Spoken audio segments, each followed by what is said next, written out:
れるかと思った。もっと山の間で寝てたの。相変わらず映るんですね。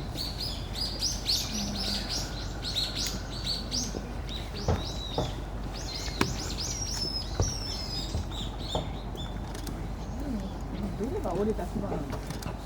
右側？ああ。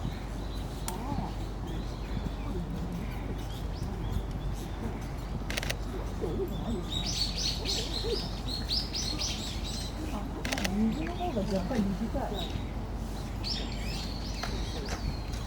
なんか左は先が尖っている？あ、あ、なんか右です。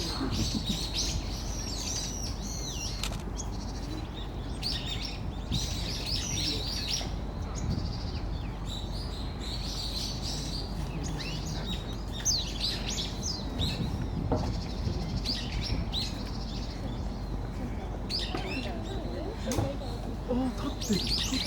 あ、今立ってる。